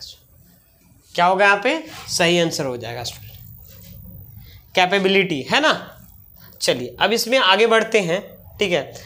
नेक्स्ट क्या बोल रहा है यहाँ पे, विंडोज 10 में फाइलों को खोलने के लिए, क्या बोल रहा है, विंडोज 10 में फाइलों को खोलने के लिए डिफ़ॉल्ट प्रोग्राम में परिवर्तन हेतु पहला चरण निम्नलिखित में से क्या होगा। स्टूडेंट जवाब दीजिएगा स्टूडेंट, ठीक है ना। पे क्या इसको बोला है पढ़ने के लिए, फिर से हम पढ़ देते हैं यहाँ पे स्टूडेंट, ठीक है ना। क्या बोला है यहाँ पे,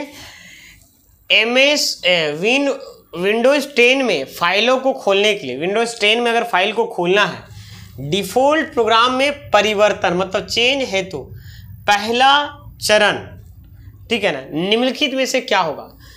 तो पहला ऑप्शन मतलब पहले क्या करेंगे, यही बोलना चाह रहा है। विंडोज 10 फाइलों को खोलने के लिए तो right click on file name, ठीक है ना, create shortcut open, no no no no no no no, गलत हो जाएगा यहाँ पे। Left click on file name, फिर ओपन विथ। देखो, लेफ्ट क्लिक करने से कभी ओपन विथ आएगा ही नहीं स्टूडेंट, राइट क्लिक करेंगे तभी आएगा, तो ये भी आंसर गलत है। Right click on file name, कभी भी कोई फाइल को अगर खोलना है तो जैसे देखिए कितना इजी क्वेश्चन है, और आप लोग गड़बड़ाइएगा तो फिर कैसे होगा। विंडो ये मेरा तो अभी विंडोज 11 है, चाहे कोई भी विंडो हो, चाहे दुनिया का कोई भी विंडो हो, अगर कोई फाइल को अगर खोलना रहेगा, जैसे मान लो हम यहाँ पे चले जाते हैं स्क्रीन पे, इसको बंद करो, सबको बंद करो स्टूडेंट यहाँ पे, ठीक है ना। एक मिनट, हम यहाँ पे MS, एक मिनट, इतना विंडो ही खुला हुआ है ना। अब इसको मान लीजिए किसी फाइल को खोलना है तो राइट क्लिक करेंगे, और राइट क्लिक करेंगे तो ओपन करेंगे, या ओपन विथ में जाके भी खोल सकते हैं। जिस ओपन और ओपन विथ में क्या अंतर है, ओपन और डायरेक्ट उस शॉप में खोलेगा, और ओपन विथ में जब जाते हैं तो वहाँ पे कई सारे ऑप्शन देते हैं, जैसे यहाँ पे दिया ओपन विथ, यहाँ पे फाइल लेते हैं, फाइल ले लिए ओपन विथ, तो ओपन विथ में गए तो इतना सारा ऑप्शन दिया। ये इस फाइल को किस में खोलना चाहते हैं, ठीक है, उस समय फोल्डर ले लिए थे इसीलिए नहीं दिखा रहा था। तो वही बोल रहा है कि कोई अगर फाइल को खोलना है तो उसके लिए हमको क्या करना पड़ेगा स्टूडेंट यहाँ पे, ठीक है ना। कितना नंबर क्वेश्चन था सर, 27 ना, ये देखिए यहाँ पे, ठीक है, समझ में आ गया स्टूडेंट यहाँ पे। तो इसमें 20 यही है ना, हाँ 27 यही तो था, है ना, यहाँ पे 25 था। अब यहाँ पे क्या है, ये वाला ऑप्शन सही होगा, राइट क्लिक करना होगा, फिर आपको प्रॉपर्टीज में जाके ओपन विथ करना होगा, तो ये भी सही हो जाएगा स्टूडेंट यहाँ पे, ठीक है ना, ओपन्स विथ, ठीक है, उससे भी आपका खुल जाएगा। लेकिन ये विंडोज 10 में पूछा है, ये विंडोज 11 में विंडोज 10 का ही दिया, यही होगा। Left click on file name, देखो लेफ्ट क्लिक से कभी फाइल नेम खुलेगा नहीं, लेफ्ट क्लिक करेंगे तो आपका लेफ्ट 2 टाइम करेंगे तब खुलेगा, और लेफ्ट क्लिक करेंगे तो प्रॉपर्टीज नहीं आएगा स्टूडेंट, तो ये भी गलत हो जाएगा और ये भी गलत हो जाएगा, ये तो यही आपका सही है स्टूडेंट, उसके अलावा और कोई सही हो ही नहीं सकता। ये ओपन्स लिख दिया लेकिन ओपन विथ होगा यहाँ पे, ओपन्स नहीं होगा, एस नहीं होगा यहाँ पे, ठीक है। चलिए यहाँ पे नेक्स्ट क्वेश्चन में चलते हैं। यहाँ पे क्या बोला है, केवल पर इंटरनेट पहुंच प्रदान यहाँ पे क्वेश्चन क्या है, केबल पर इंटरनेट पहुंच प्रदान, एक मिनट, यहाँ पे बोला केबल पर इंटरनेट पहुंच प्रदान करने के लिए DOCSIS नामक मानक का उपयोग किया जाता है। DOCSIS का पूर्ण रूप क्या है? देखो यहाँ पे ये शेड्यूल का ना पूछा है कि ये क्या काम है, इसका नाम बोला इसका देखिए यहाँ पे आपको कंफ्यूज कैसे क्या बोला, केबल पर इंटरनेट पहुंच प्रदान करने के लिए इस नामक का उपयोग किया जाता है, ठीक है ना। लेकिन इसको पूछ के यही बताना चाह रहा है कि ये कंप्यूटर से संबंधित है, समझिए तो यहाँ पे, ठीक है ना। DOCSI का पूरा नाम क्या है स्टूडेंट, मतलब फुल फॉर्म क्या होता है स्टूडेंट, जवाब दीजिएगा स्टूडेंट यहाँ पे। इसका सही आंसर क्या होगा स्टूडेंट यहाँ पे, तो इसका जो सही आंसर होगा यहाँ पे ये हो जाएगा, यहाँ पे क्या होगा स्टूडेंट, यहाँ पे data over cable service interface specification, क्या होगा, ये इंग्लिश में नीचे लिखा गया है, ठीक है ना। ये वाला 4th नंबर आपका सही हो जाएगा स्टूडेंट, ठीक है। इसका क्या होगा, DOCSIS का याद रख लीजिए, data over cable service interface specification. चलिए अब आगे बढ़ते हैं स्टूडेंट यहाँ पे, ठीक है ना। 27 नंबर क्वेश्चन क्या बोला, यह नियंत्रित करने के लिए कि यूजर है ना, उपयोगकर्ता आपकी वर्कबुक की संरचना के अंदर वर्कशीट के साथ किस तरह से कार्य करे, इसके लिए निम्न में से किसका उपयोग करना चाहिए, है ना। ये वेरी वेरी इंपॉर्टेंट क्वेश्चन। ऐसे तो सारा क्वेश्चन इंपॉर्टेंट है क्योंकि सारा PYQ करवा रहा हूँ स्टूडेंट यहाँ पे। देखिए यहाँ पे ये क्वेश्चंस क्या पूछना चाह रहा है कि यह नियंत्रण करने के लिए उपयोगकर्ता आपकी वर्कबुक मतलब ये एक्सेल से क्वेश्चन है, वर्कबुक की संरचना के अंदर वर्कशीट के साथ किस तरह से कार्य करे, इसके लिए निम्न में से किसका उपयोग करना चाहिए। तो फाइल स्तर, वर्कबुक स्तर, सुरक्षा का एक संयोजन नहीं होगा स्टूडेंट यहाँ पे। इसका क्या हो जाएगा स्टूडेंट यहाँ पे, वर्कशीट स्तर की सुरक्षा नहीं होगा, फाइल स्तर की सुरक्षा नहीं, वर्कशीट स्तर की सुरक्षा, ये नंबर हो जाएगा स्टूडेंट। 4th नंबर वर्कबुक होगा। वर्कबुक किसको बोलते हैं, वर्कशीट और वर्कबुक में अंतर होता है। एक सीट को वर्कशीट बोलेंगे और कलेक्शन ऑफ सीट को क्या बोलेंगे, वर्कबुक। तो वर्कबुक स्तर की सुरक्षा के लिए वही बोला, नियंत्रित का मतलब होता है तो उस पर नियंत्रण करना, बोल सकते हैं नियंत्रण बोलता है ना, नियंत्रण पा गए, काबू पा गए, बात समझ में आ रहा ना, मतलब उसको प्रोटेक्ट करने की बात कर रहा है। तो वर्कबुक स्तर की सुरक्षा करने के लिए उसका यूज हम लोग कर सकते हैं। वर्कबुक स्तर की प्रोटेक्ट कर देंगे तो पूरा सीट आपको नहीं खुलेगा स्टूडेंट, ठीक है ना। चलिए नेक्स्ट क्वेश्चन यहाँ पे क्या है, 28 नंबर, मेल मर्ज। यहाँ पे क्या बोला है, मेल मर्ज में मर्ज डॉक्यूमेंट डैश और डेटा स्रोत का संयोजन होता है। तो क्या होता है स्टूडेंट, यहाँ पे जवाब दीजिए, है ना, मुख्य दस्तावेज होता है। इसका सही आंसर क्या होगा यहाँ पे, ये मुख्य डॉक्यूमेंट होता है, ठीक है ना। क्लियर, समझ में आ गया स्टूडेंट यहाँ पे। नेक्स्ट यहाँ पे आगे क्या है, बढ़ते हैं स्टूडेंट यहाँ पे। ये भी वेरी वेरी इंपॉर्टेंट क्वेश्चन है और ये प्रैक्टिकल बेस्ड क्वेश्चन है, इसको जरूर जवाब दीजिएगा स्टूडेंट। यहाँ पे निम्नलिखित सेल्स की सामग्री का अध्ययन करें। चलिए यहाँ पे हम अध्ययन कर रहे हैं, ठीक है। देखो A1 में शायद कैमरा में दिख रहा होगा, आप लोग को नहीं दिख रहा होगा, आप थोड़ा सा जूम करके दिखा देना चाहेंगे। ये देखिए आप, ये देखिए आप, दिखा ये लिखा हुआ A है और ये आपका B है, नहीं दिख रहा तो हम लिख देते हैं, ठीक है ना। और ये 2 है और ये 3 है और यहाँ पे 4 है और यहाँ पे 6 है। और जैसे देखते हैं ना ये बॉक्स रहता है यहाँ पे इस तरीके से रहता है, चलो हम लिख ही देते हैं, आप लोग भी क्या याद करिएगा, ठीक है, 1 और 2। तो यहाँ पे यही बोल रहा है, ऐसा डेटा है, बात समझ में आ रहा ना। अब यहाँ पे क्या बोलना चाह रहा है, तो ये देखो ये वाला ये यहाँ भी एक बॉक्स है, तो ये A1 कहलाएगा और ये A2 कहलाएगा, ये B1 कहलाएगा और ये B2 कहलाएगा। चलो जैसे हम करेंगे छोटा तो हट सकता है। अब यहाँ पे बोला है कि A3 में सूत्र, क्या बोला यहाँ पे, A3 में सूत्र, मतलब A3 में फॉर्मूला अगर ये वाला लगाते हैं तो सेल A3 से सूत्र खींचकर सेल B3 में कॉपी किया जाता है। तो यहाँ पे बोला सेल B3 में, इसको हम हटा देते हैं, एक मिनट, सेल B3 में दिखाने वाला मान क्या होगा। बहुत इजी क्वेश्चन है, लेकिन फिर भी लोग कंफ्यूजन में जिएंगे। बहुत इजी क्वेश्चन है, चलो हम प्रैक्टिकल करके आप लोगों को दिखाते हैं, तब चीज़ों समझ पाएंगे और यहाँ पे समझ में आएगा। ऐसा करते हैं, A1 में 2 3 4 5 चलते हैं एक्सेल में।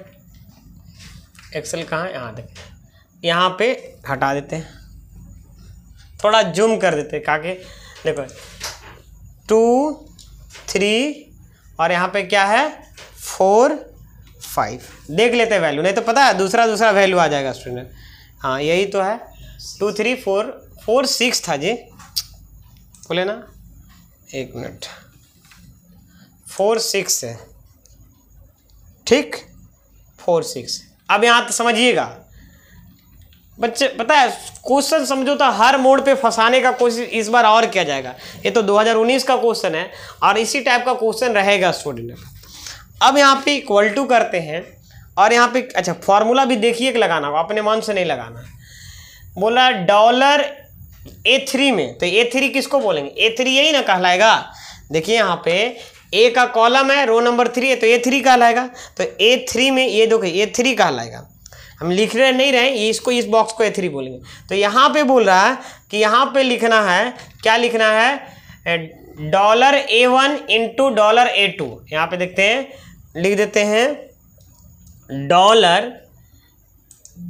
एक मिनट, डॉलर A1 इंटू क्या है सर, A3 है, डॉलर A3 शायद नहीं है, देख लेते हैं फिर, एक मिनट, यहाँ पे 3 नहीं होगा 2 होगा, 2 था, है ना, 3 में तो ऑलरेडी काम, तो यही हुआ। अच्छा अब यहाँ पे बहुत सारे बच्चे तो कंप्यूटर सीखे होंगे, तो इस डॉलर का मतलब नहीं पता, तो हम आपको समझाने वाले में भी नहीं है, बात समझ में आ रहा ना सर, क्यों, क्योंकि ये इसका कॉन्सेप्ट देखो शॉर्ट में हम समझाने का कोशिश करते हैं। ये डॉलर का मतलब क्या होगा पता है, ये फिक्स्ड होता है, इसका मतलब क्या होता है, फिक्स्ड। और इसमें क्या फिक्स्ड हुआ पता है, कॉलम फिक्स हुआ, मतलब अगर इसको इधर ड्रैग करेंगे ना इधर, तो ये चेंज नहीं होगा, A1 कभी B1 में कन्वर्ट ही नहीं होगा। तो यही यहाँ बोलना चाह रहा है कि अगर हम यहाँ पे कि यहाँ पे इसका अंतर 6 आया और बोला इसको खींचकर इसको छोड़ देंगे इधर, तो बताइए इसका मान क्या होगा, तो किसका मान होगा, तो यहाँ पे इसका आंसर क्या है, क्योंकि दोनों को मल्टीप्लाई किया तो 6 आया, और इधर जो किया तो यहाँ पे ध्यान दीजिएगा, ये दोनों को नहीं किया, ये वाला यहाँ से उठाया क्योंकि ये फिक्स हो गया था, और ये यहाँ से उठाया, तो यहाँ पे 6 दूनी क्या हो गया 12, मतलब 6 2 12 हो गया। स्टूडेंट क्या समझ में आया कि नहीं यहाँ पे, ठीक है ना। यही वाला आपको कन्फ्यूजन करेगा, कुछ बच्चे क्लास ढंग से नहीं किए होंगे ADCA का, और किए होंगे भी तो हो सकता है मे भी पढ़ाया नहीं गया होगा, लेकिन ये फिक्स वाला ऑप्शन है, इसको हम बोल सकते हैं, है ना, इसको बोल सकते हैं स्टूडेंट यहाँ पे मिक्स्ड रेफरेंस बोला जाता है। ऐसे हम तो पढ़ाते हैं, इसको मिक्स्ड रेफरेंस बोलते हैं। देखो 3 टाइप का रेफरेंस होता है, और एक खाली कॉलम फिक्स है, इसी तरीके से पूरे बॉक्स को भी फिक्स कर सकते हैं। अगर इस 1 के पहले डॉलर रख जाता तो उसका आंसर कुछ अलग आ जाता। फिलहाल यहाँ पे आपका उसका मतलब हो गया पूरे सेल को फिक्स करना। चलिए अब यहाँ पे समझाने का कोशिश मेरा ये है कि इसका आंसर क्या आने वाला है, ये था ना, एक मिनट,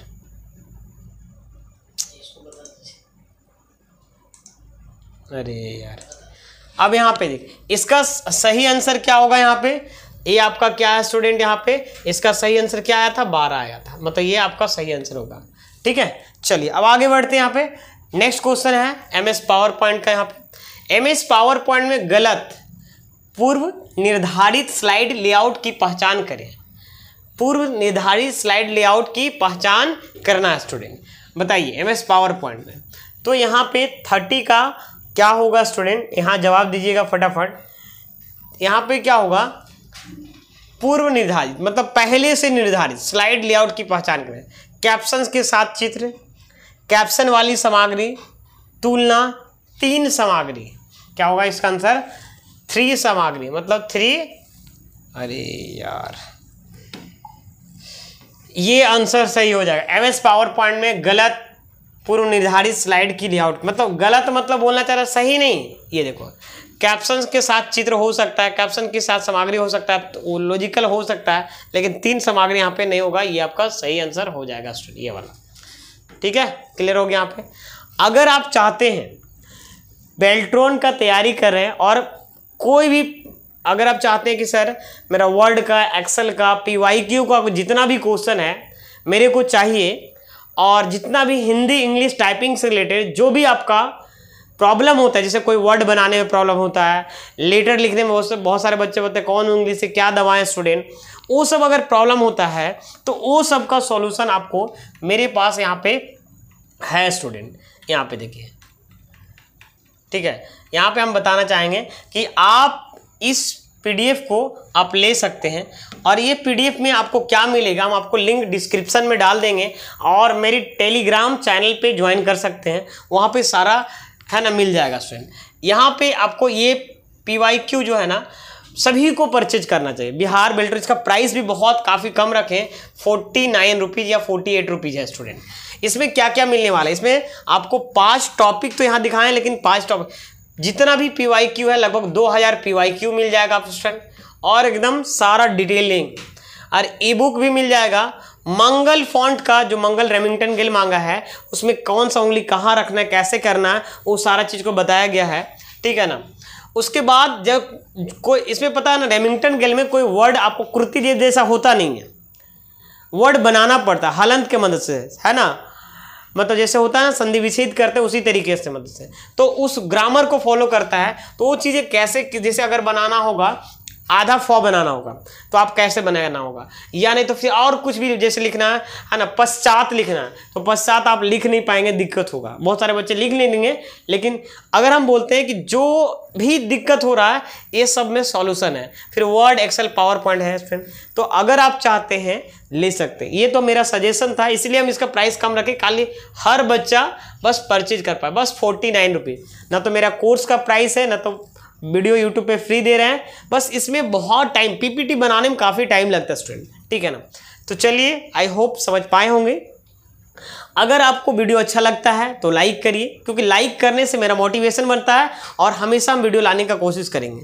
और जितना भी नए व्यूवर है प्लीज़ आप लोग सब्सक्राइब करिए, शेयर करिए वीडियो को, क्योंकि इतना वैल्यूएबल कंटेंट जो है ना देने का मकसद होता है, हमको टाइम काफ़ी देना पड़ता है। तो प्लीज़ स्टूडेंट सब वीडियो को लाइक जरूर करिए, चैनल को सब्सक्राइब करिए अगर नए हैं तो, ठीक है, और शेयर करिए। कमेंट सेक्शन में कैसा लगा वीडियो जरूर लिखिएगा, ताकि हमको पता चल पाए अपना फीडबैक। Thank you.